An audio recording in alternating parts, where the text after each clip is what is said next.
Mediterranean കടലിലെ neutrino telescope ശൃംഖലയായ KM3 net അടുത്തിടെ report ചെയ്ത അത്യധികം ഊർജ്ജമുള്ള ഒരു ന്യൂട്രിനോ സംഭവം ലോകമെമ്പാടുമുള്ള ജ്യോതിശാസ്ത്രജ്ഞരെ അമ്പരപ്പിച്ചു. ഈ സംഭവം ഒരു ബ്ലാക്ക് ഹോളിന്റെ പൊട്ടിത്തെറിയാണോ? KM3 നെറ്റ് സഹകരണം ഹൈ എനർജി ന്യൂട്രിനോ സംഭവങ്ങൾ കണ്ടെത്തുക എന്ന ലക്ഷ്യത്തോടെ പ്രവർത്തിക്കുന്ന ഒരു വലിയ ഗവേഷണ ഗ്രൂപ്പാണ്. ഇതിനായി മെഡിറ്ററേനിയൻ കടലിന്റെ അടിത്തട്ടിൽ ഒരു ന്യൂട്രിനോ ടെലിസ്കോപ്പ് ശൃംഖല സ്ഥാപിച്ചിരിക്കുന്നു. KM3 നെറ്റ് ന്യൂട്രിനോ ടെലിസ്കോപ്പ് ശൃംഖല മെഡിറ്ററേനിയൻ കടലിന്റെ ആഴത്തിലാണ് സ്ഥാപിച്ചിരിക്കുന്നത്. അത്യധികം ഊർജ്ജമുള്ള ന്യൂട്രിനോകളെ നിരീക്ഷിച്ച് പ്രപഞ്ചത്തിന്റെ രഹസ്യങ്ങൾ മനസ്സിലാക്കുകയാണ് ഇതിന്റെ ലക്ഷ്യം. ന്യൂട്രിനോകൾ ഗോസ്റ്റ് പാർട്ടിക്കിൾസ് എന്നും അറിയപ്പെടുന്നു. ഇവയ്ക്ക് പിണ്ഡം വളരെ കുറവാണ്. പ്രപഞ്ചത്തിൽ ഇവ വളരെ സാധാരണമാണ്, എന്നാൽ ഇവയെ കണ്ടെത്താൻ പ്രയാസമാണ്.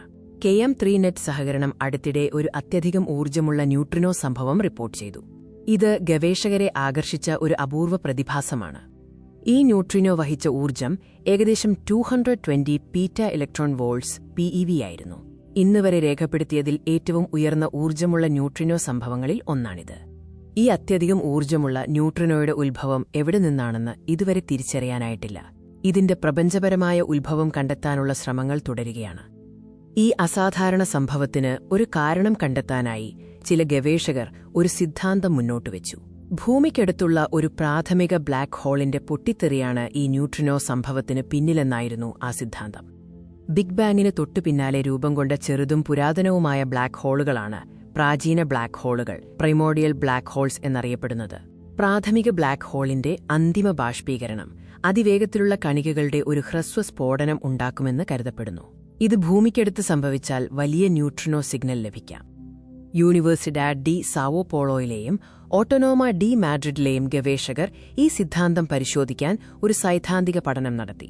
KM3 നെറ്റ് സംഭവം ഒരു പ്രാഥമിക ബ്ലാക്ക് ഹോൾ പൊട്ടിത്തെറിയിൽ നിന്നാണെങ്കിൽ ആ സ്ഫോടനം എത്രത്തോളം അടുത്ത് സംഭവിക്കണമെന്നും അതോടൊപ്പം ഉണ്ടാകേണ്ട മറ്റ് സിഗ്നലുകൾ എന്തൊക്കെയായിരിക്കുമെന്നും അവർ പഠിച്ചു.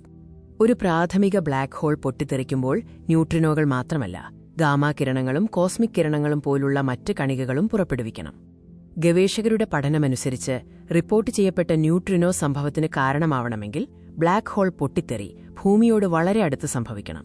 അങ്ങനെയെങ്കിൽ മറ്റ് നിരീക്ഷണാലയങ്ങളിലും സിഗ്നലുകൾ ലഭിക്കണമായിരുന്നു. ഗവേഷകർ ടിബറ്റിലെ large high altitude air shower observatory അഥവാ LHAASO എന്ന ഗാമാ റേ ഡിറ്റക്ടറിലെ വിവരങ്ങൾ കൂടി പരിഗണിച്ചു. ബ്ലാക്ക് ഹോൾ പൊട്ടിത്തെറിയാണ് സംഭവിച്ചിരുന്നതെങ്കിൽ KM3 നെറ്റ് സംഭവം റിപ്പോർട്ട് ചെയ്യുന്നതിന് മണിക്കൂറുകൾക്ക് മുമ്പ് തന്നെ LHAASOയിൽ ഒരു വലിയ സിഗ്നൽ രേഖപ്പെടുത്തേണ്ടതായിരുന്നു. എന്നാൽ LHAASOയിൽ അത്തരമൊരു സിഗ്നലും രേഖപ്പെടുത്തിയിട്ടില്ല. അതിനാൽ ഈ ന്യൂട്രിനോ സംഭവം ഒരു പ്രാഥമിക ബ്ലാക്ക് ഹോൾ പൊട്ടിത്തെറിയിൽ നിന്നാണ് എന്ന സിദ്ധാന്തം തള്ളിക്കളയുന്നു. KM3 നെറ്റ് ന്യൂട്രിനോ സംഭവത്തിന് മറ്റൊരു ജ്യോതിശാസ്ത്രപരമായ ഉത്ഭവം ഉണ്ടാകാനാണ് സാധ്യതയെന്ന് ഈ പഠനം സൂചിപ്പിക്കുന്നു.